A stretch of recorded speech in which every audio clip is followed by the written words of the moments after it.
Hello again, everyone, and welcome back to The Witcher 3. We are back here in Beauclair once again, and we keep forgetting how big this map actually is. Like we've only seen such a small portion of it so far. Yeah, so we need to do a couple of things this episode. We need to visit the Camerlengo, we need to check the notice board, and we can probably check the blacksmith and the oh no. There might be a blacksmith down there. There's an armorer's table and a grindstone. So I'd be surprised if there wasn't something there, but who knows. Right, let's go to the notice board first. Then we'll go to the Camerlengo. Let's check what we got here. Alright, test yourself with the trials of the virtues. Dear reader, years pass and times change, yet all that is good and beautiful still requires a defender. Come to the Isle on Lac Kelavi and test the rightness of your character during the trials. If you pass, you shall receive a reward. Okay. Fisticuffs. Hey, tough guy. Smack down your brother-in-law and now you're feeling invincible. Neighbours step aside when they see you coming. Got violence in your heart? Then perhaps it's high time you fought for the title of Brawlmaster of Beauclair. Defeat 3 champions and you'll get the honour of facing the maestro himself. Seek more information from bookies in San Sebastian and by the docks. Armoured escort wanted. We wish to hire a person or persons with good weapon skills who for a reasonable fee will escort us into Albertus Cavern for exploratory purposes. The Knights Errant claim the cave harbours no danger, so we don't expect trouble, but better safe than sorry. Auguste Lucien and Hugo Monard. Right, contract, quarrelling at the cemetery. Since no one from our residence committee seems to think it is their responsibility, I'll write it myself. This cannot go on. That infernal racket coming from the cemetery is driving us mad, and no one is doing anything about it. I know we all hear it. Madame Bouquet admitted it keeps her awake at night all night long, and she lives further away from the cemetery than any of us. If there is any witcher who can put an end to all this screaming, brawling and insults, I'll pay him from my own pouch. Ask them to point out Charles Lanzano, the clever claw, because that'll be me. Wanted discreet specialist. Wanted professional to investigate mystery concerning Reginald Daubrey's statue. Requirements: indomitable work ethic, absolute discretion, refinement, supernatural situations. Desirable, immaculate presentation, aesthetic sensitivity, and knowledge of modern sculpture. Right, for details, please see Roland de Flakfires, the curator of art and collectibles, and Grandmaster Armor. A Master Armor in Beauclair seeks brave man to help recover long-lost diagrams. Contract is highly dangerous, as such will be lucratively rewarded. That's quite a few quests that we've just picked up from that notice board there, including the famed Grandmaster Armor one. Goodness gracious, great balls of granite. Nice. Father knows worst. We'll make our way to the Camerlengo from here. I'm pretty sure it's this way. Fists of Fury to Sa.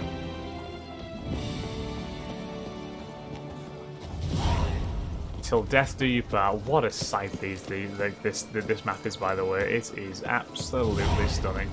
There can be only one. Master. Is that it? We have had quest galore here. Alright, that is it for now. Right. Camerlengo. Greetings, brave hero. I am Raphael de Serman, and I am the Ducal Camerlengo. I'm Geralt. So what is it you do here?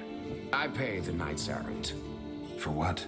Our knights wander the roads, protecting Tusa from bandits and monsters.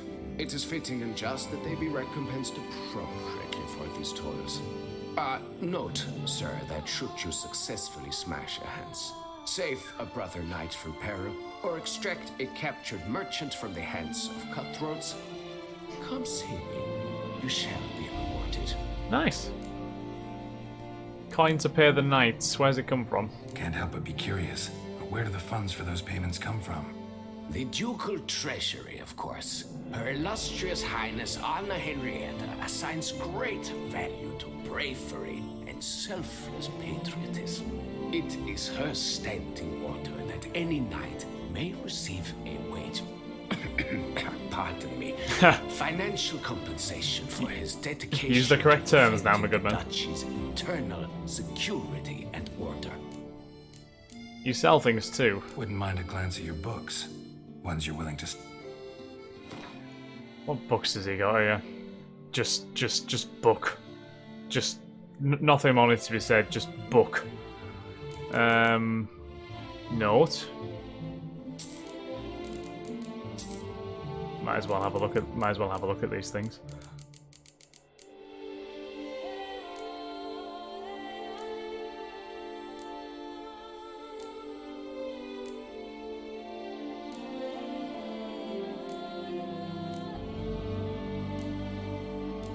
There's a lot of stuff here. I'm just curious as to. But there is a lot of stuff here, isn't there?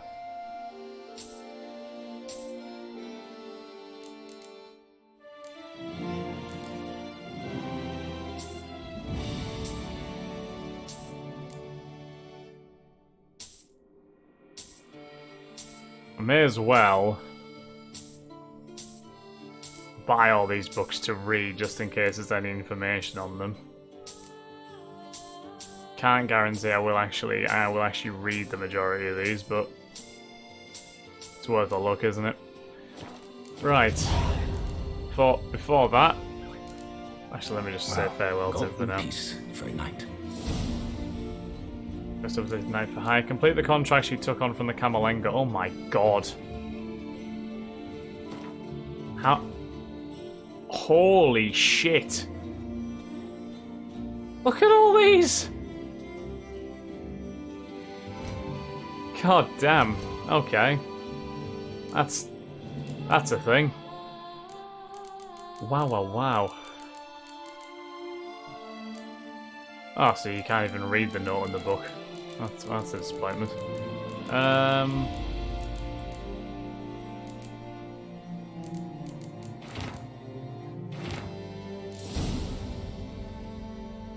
Arcaspores, Bestiary and Triad on the Arcaspores.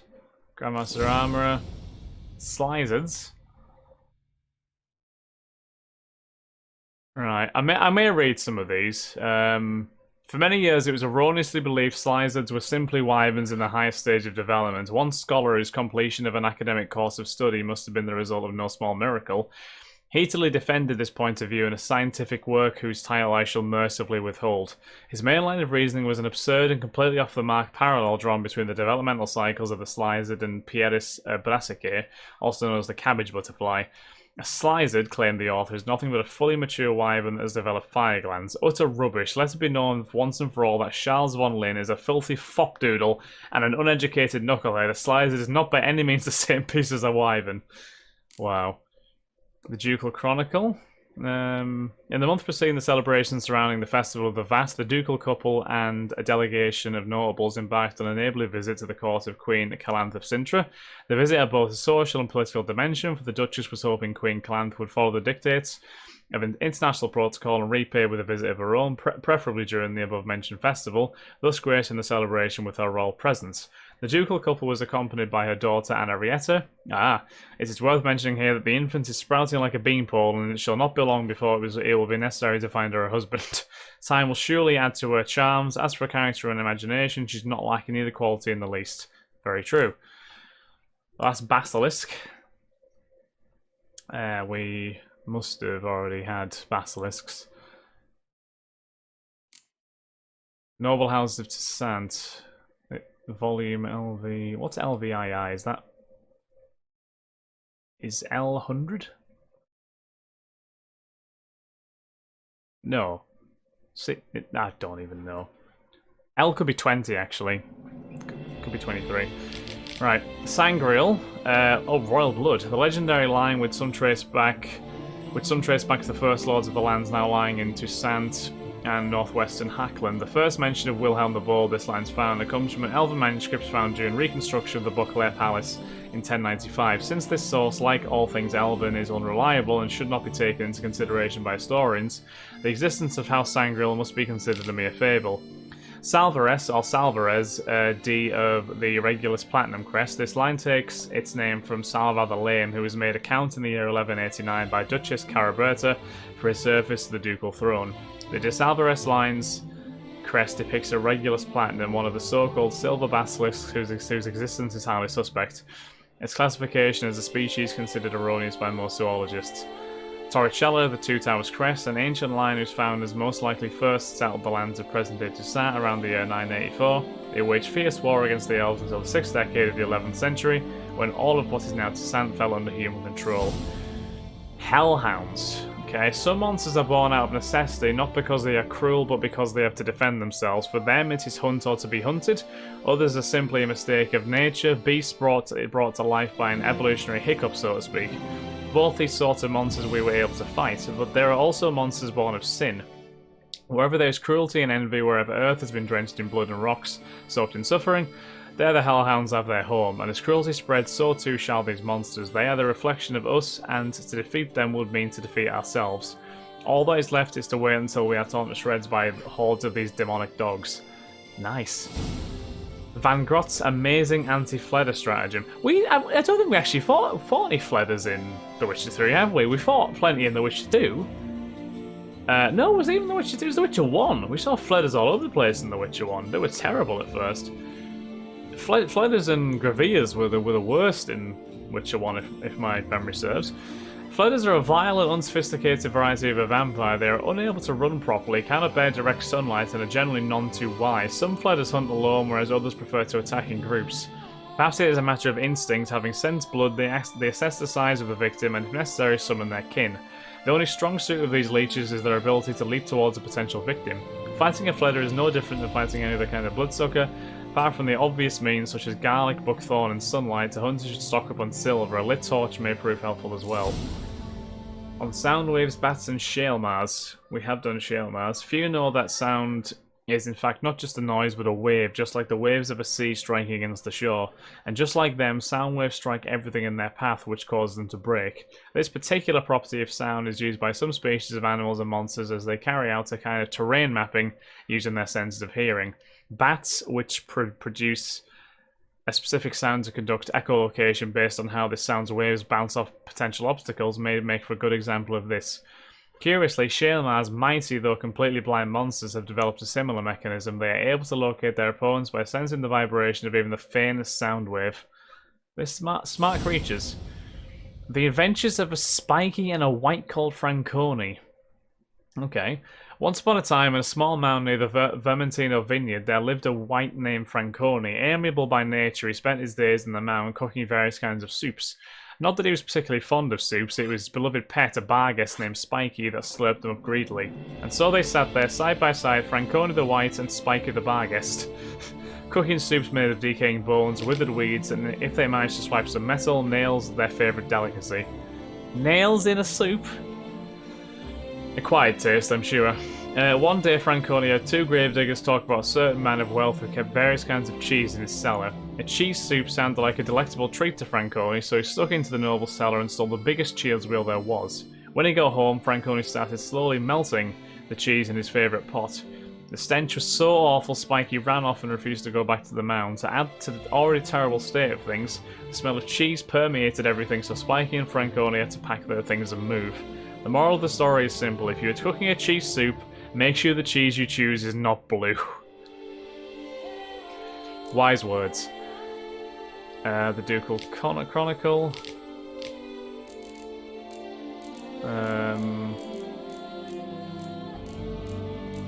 That's the second amended edition, that one.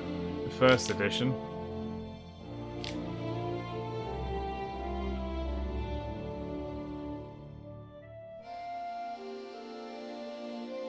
Ah, look at that.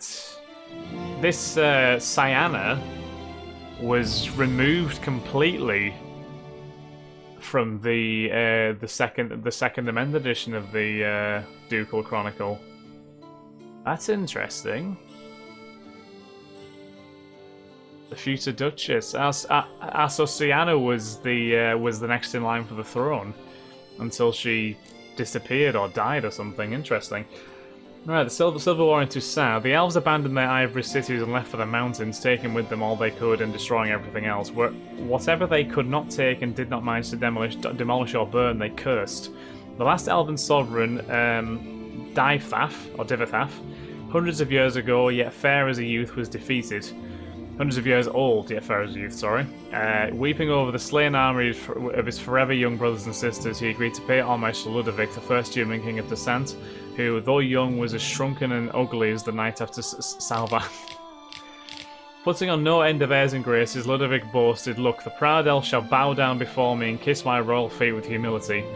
To degrade Divathap even further, Ludovic decided the homage should take place in the Elf King's barely abandoned palace. The throne on which Ludovic now boldly lounged bore still smouldering marks from the fire set by the elves, who had sought to burn the whole palace down as they left. So the proud elven king bowed down before the human king and offered him a sacrifice of bread and wine as his sword and shield, as well as his sword and shield. Spewing out merciless mockery all the while, Ludovic received this homage, then immediately ordered his guards drag Divathap beyond the palace gates and throw him down the stairs as if he were a beggar. Witnesses claim the proud elf remained calm throughout the whole event, but when left alone, Divathap wiped the blood off his face and vowed cruel revenge on the king. Revenge that would come from stone as cold as the king's heart. Hearts of stone? I wonder if that has anything to do with Gaunter. Yet these ominous words bore no fruit, for in the year 782, before the homage was renewed, Divathap drew his last breath alongside his remaining soldiers when the Toussaintois decided to celebrate the anniversary of the surrender of the Elven Sovereign with a pogrom of non-humans on the slopes of Mount Gorgon. Few survived. Jesus Christ, what horrible people they were. The so-called giant centipedes, my only comfort in exile. Dearly have I paid for my wrongs, being exiled from the beautiful deserts and steppes of Ophir to this hideous green country where all the scents and flavours are so intense they make me sick, fills my heart with sorrow and regret. My only comfort seems to be a small colony of Scolopendros, or more scientifically speaking, Scolopendromorphs, sorry. Here referred to as giant centipedes living in the vicinity of my hut. These wonderful creatures, the sight of which reminds me of home, have most likely chosen this area to settle in because of the presence of shale mars, whose droppings constitute the food of smaller animals, which in turn are consumed by Scolopendros. Sometimes I sneak up on them when they are feeding and admire their hook limbs, mandibles so sturdy that they seem made of iron, and chitinous thoraces shining enough to let one to gaze upon one's reflection. Good God. Basilisks. We know about basilisks apparently. Armed escort wanted. Yeah, I've had that. Alps. Brookside's dangerous cousins. In the course of my research into Brookside, I've stumbled upon certain inconsistencies that in no way correspond with what we already know about these dangerous vampires. My investigations have revealed that these seemingly erroneous accounts were in fact describing an Alp, not a Bruxer. It is an extraordinary discovery, a true milestone in the classification of these monsters. Even though legends tell of these vampires turning into pitch-black hounds or venomous toads, personally I do not believe an Alp is capable of such polymorphy. However, it is almost certainly that similar to a Bruxer, an Alp may transform itself into a beautiful woman. This ability allows the species to blend seamlessly into crowds. To think that I may have passed such a monster completely unaware is fascinating and dangerous. One of the fundamental differences between Alps and Bruxi is their fighting style when in the form of a vampire. Alps possess the ability to turn into fog, which allow them to move noiselessly and attack by surprise. Most likely, this is the root of the name common folk have given them, fleetlings. And we have fire and stone. Gnomes, sylphs, salamanders, and ondinets. Contract.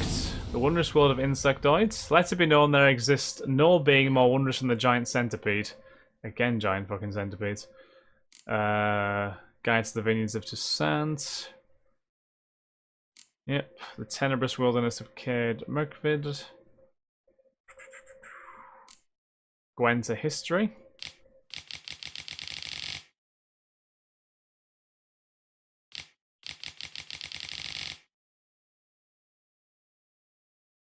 Carlton Classic Gwent to divide into 4 factions, yeah. Master Pharamon's thoughts on elven architecture. Nowhere else in the entire world can one find better preserved relics of the glory days of the Enshade. Naturally, by the entire world, I in fact mean the areas that have entered man's jurisdiction. Toussaint's architecture obviously could not hold a candle to the wonders of Dol Blathanna. That is in no way meant to detract from the glory of the ruins of Termes, the old amphitheatre, or Arthak, the one-time summer residence to Toussaint's kings. More than any of these, however, it is the palace which captures one eye with its torn page. Spacious terraces seemingly enclosed by open work exedras with rows of intricate tracery and pinnacles crowned with spiked crockets. One may admire them through legions of Ogrevel windows, the traceries of which are often decorated with the floral ornaments so typical for the culture of the End Shed. This style is especially prominent in its buttresses and niches. Forgotten species, the Proto-Fleder. If you take a Fleder and magnify all of its most primitive traits, you'll get a Proto-Fleder. This beast, the Fleder's distant ancestor, arrived here from a parallel sphere centuries past, yet unlike the Fleder, it has remained untouched by any post-conjunction evolutionary processes. In our time, Proto-Fleders are extremely rare, the most suitably adapted Fleders having taken over their niche in our biosphere. Proto-Fleders are thus lesser vampires. Their massive wide jaws constitute their main weapons, their sharp claws coming in a close second. Similarly to their more developed cousins, Proto-Fleders rely on their instincts rather than intelligence and are quite sensitive to the sense of blood. All the usual means of fighting vampires, such as vampire oil, black blood, and silver weapons, apply to them as well. A code duello.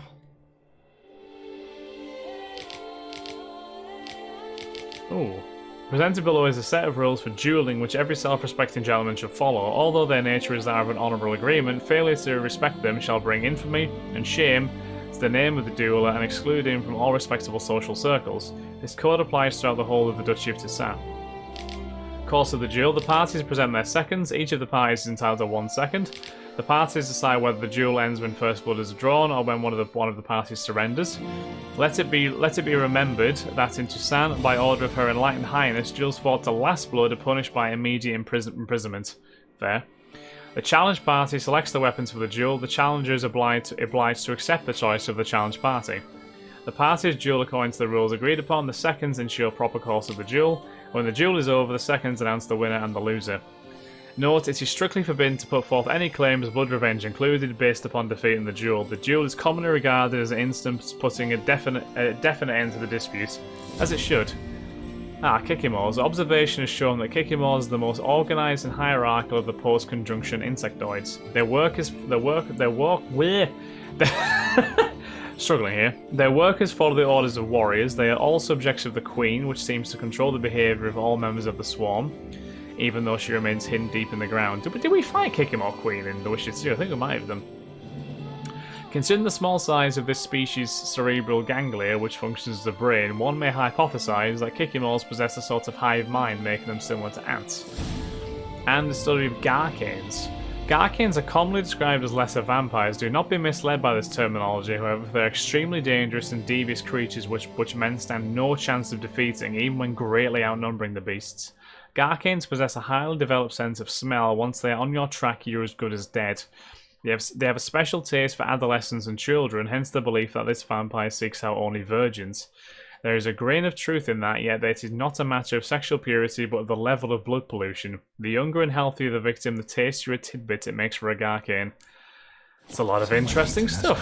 Not something I do often, but might be worth investigating. Especially the part about the Anarietta's sister being sort of carefully excluded from that second amendment of the Ducal Chronicles.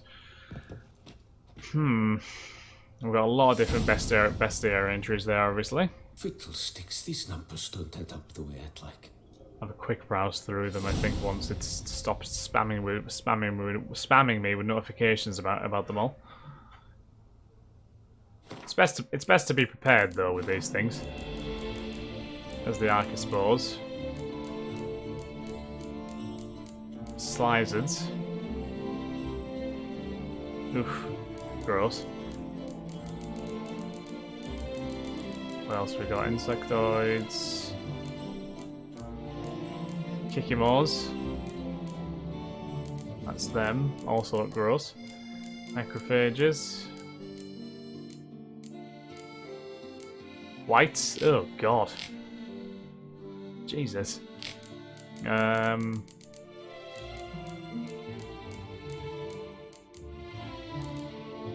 Imps. Yeah, we know about the imps actually.